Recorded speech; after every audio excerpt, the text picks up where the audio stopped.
Hi అండి. నేను మీ రేణుక హరి. నేను వట్టి వడియాలు టమాటా కర్రీ అని చూపిస్తానండి ఇప్పుడు. ముందుగా కళాయినైతే పెట్టేసుకొని నువ్వుల నూనె పోసుకోవడం జరిగింది. ఇప్పుడు ఇందులోని ఆనియన్, పచ్చిమిర్చిని కూడా వేసుకున్నాను. సో ఇలాగ ఆనియన్, పచ్చిమిర్చి వేగుతుంది కదా, వేగుతుండగా మనం టమాటా ముక్కలు కూడా తరిగి పెట్టేసుకుందాం. యాక్చువల్గా నేనైతే మొన్న వట్టి వడియాలు పెట్టాను కదండి, అది అంత దీనిగా అయితే రాలేదు, అంటే పలుచగా అయిపోయినాయి. సో వట్టి వడియాల రెసిపీ అనేది డిఫరెంట్గా ఉంటుంది. మనం ఇడ్లీ పిండి రెసిపీ అనేది డిఫరెంట్ కాబట్టి నెక్స్ట్ టైం వీడియో పోస్ట్ చేస్తాను. సో ఇప్పుడు ఆనియన్, పచ్చిమిర్చి వేగింది కదా, టమాటాను వేసేసుకుంటున్నాను. కొంతసేపు బాగా మగ్గనిద్దాం. వట్టి వడియాలు ఏంటంటే పురటాలు కూడా తినచ్చండి, చాలా మంచిగా. ఎందుకంటే మనకి ఎక్కువగా ఫుడ్ అనేది ఏది పడితే తినేలేం కదా ఈ టైంలో. సో వట్టి వడియాలు అనేవి తినచ్చు. సో ఇప్పుడు నేను కొంచెం కల్లుప్పును వేసుకుంటున్నాను.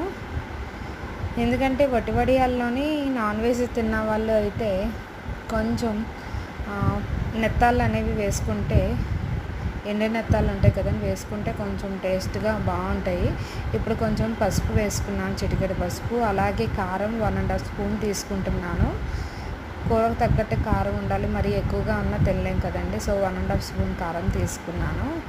ఈ మూడింటిని కలుపుకొని మనం కొంతసేపు టమాటాని మగ్గనిచ్చేసుకుందాం. వట్టి వడియాలకి ఇడ్లీ పిండి అయితే పని చేయదండి, ఎందుకంటే దానికి కొంచెం గట్టిగా రుబ్బుకోవాలి. అలా అని మరీ మెత్తగా రుబ్బుకోకూడదు, లూజ్గా కూడా రుబ్బుకోకూడదండి వట్టి వడియాలకి. సో నేను ఇంట్లో ఏదో మిగిలింది కదా అని పెట్టేశాను. ఇప్పుడు కొంతసేపు టమాటాలోని కారం, ఉప్పు వేసాం కదండి. సో మగ్గుతుంది చూసారా, ఇలా మగ్గుతున్నప్పుడు కొంచెం గరిటెతోటి స్మాష్ చేసేస్తే కొంచెం గ్రేవీ లాగా అనేది వస్తుందన్నమాట.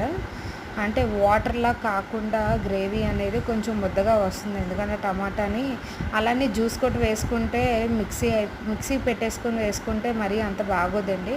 సో ఇలా టమాటా అనేది బాగా మగ్గింది కదా, ఇప్పుడు దీంట్లో మనం కొంచెం వాటర్ అనేది పోసేసుకుందాం. ఇలా వాటర్ పోసేసుకున్న తర్వాత కొంతసేపు మూత పెట్టేసుకుందామండి. ఉప్పు సరిపోయిందో లేదో చూసుకొని తగినంత ఉప్పు మళ్ళీ వేసుకుంటే సరిపోతుంది. నేనైతే మూత పెట్టేసుకున్నా. ఒక 5 మినిట్స్ తర్వాత తీసి చూసాను. సో గ్రేవీ అనేది అలాగా దగ్గర పడుతుంది. ఇప్పుడు నేను సిమ్లో పెట్టేసుకున్నానండి. సిమ్లో పెట్టేసుకొని వట్టి వడియాలను వేసేసుకోవడం జరిగింది.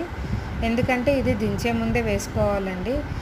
ఆల్రెడీ చెప్పాను కదండి పలుచగా వచ్చినాయి అని. సో ఇంకా విరిగిపోతాయి. సో అంత ఎక్కువగా మనం చేసుకోకూడదు. దించుతాం అనగా వేసుకొని ఒక 1 or 2 మినిట్స్ తర్వాత చూసి దించేసుకుంటే సరిపోతుంది. వట్టి వడియాల కూర రెడీ అండి.